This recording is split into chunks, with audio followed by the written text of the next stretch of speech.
এই রমজান মাসের ইফতারিতে কিন্তু বেগুনি ছাড়া আমাদের একদমই চলে না। তাই বেগুনি কিভাবে 3-4 ঘন্টা মুচমুচে থাকবে এবং 3-4 ঘন্টা রেখে খেতে পারবেন সেই টিপস এবং টিপস ফলো করে আমি আজকে আমার এই রেসিপিটা কমপ্লিট করব।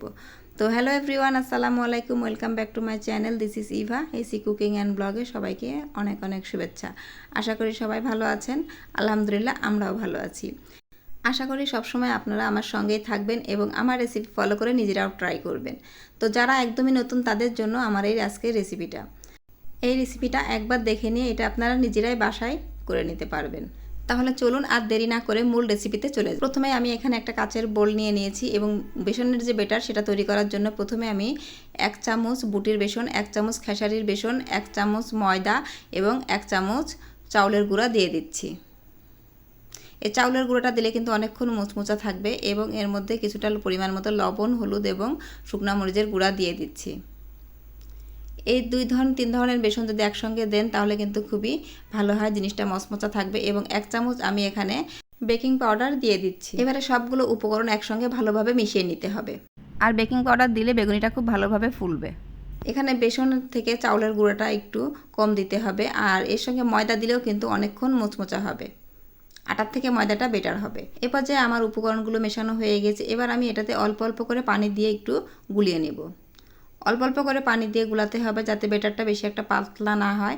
এজন্য অল্প পরিমাণ পানি দিয়ে বেটারটা ঠিক এরকম ঘনত্বে রাখতে হবে। দেখুন একদম পাতলাও হয়নি, একদম ঘন হয়নি, জাস্ট এরকম হবে। আপনারা বেটারটা এইভাবে রাখার চেষ্টা করবেন। এরকম রাখলে কিন্তু বেগুনিটা ফুলকো ফুলকো হবে এবং খেতেও ক্রিস্পি হবে। আর বেগুনটাকে আমি এভাবে স্লাইড করে কেটে নিয়েছি। তো আমি এর থেকে বেশি মোটা করিনি, এর থেকে বেশি মোটা করলে কিন্তু বেগুনিটা ভালো হবে না। আপনারাও চেষ্টা করবেন এরকম চিকন করে কাটার জন্য। এবারে বেগুনের একটা স্লাইস নিয়ে বেসনের বেটারের সঙ্গে 2 পাশ এভাবে লাগিয়ে নিব এবং এখানে পরিমাণ মতো একটা ফ্রাই প্যানে তেল দিয়ে তেলটা গরম হলে আমি এইভাবে বেগুনটা একটা একটা করে দিয়ে দিব এবং চামচের সাহায্যে তেলটা একটু এভাবে উপরের দিকে লাগিয়ে দিতে হবে যাতে বেগুনের 2 পাশটাই সুন্দরভাবে ফুলে যায়।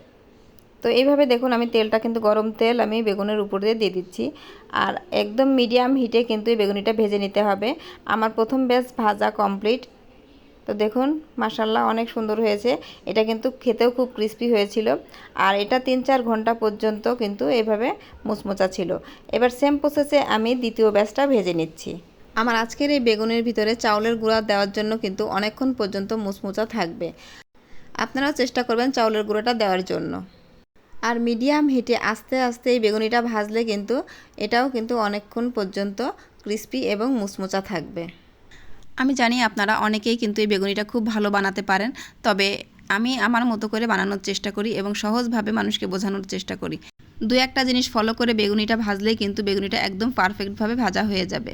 তো আশা করি আমার রেসিপিটা ভালো লেগেছে। ধন্যবাদ সবাইকে। দেখা হবে নেক্সট কোনো ভিডিওতে। সেই পর্যন্ত সবাই ভালো থাকবেন, সুস্থ থাকবেন। আল্লাহ হাফেজ।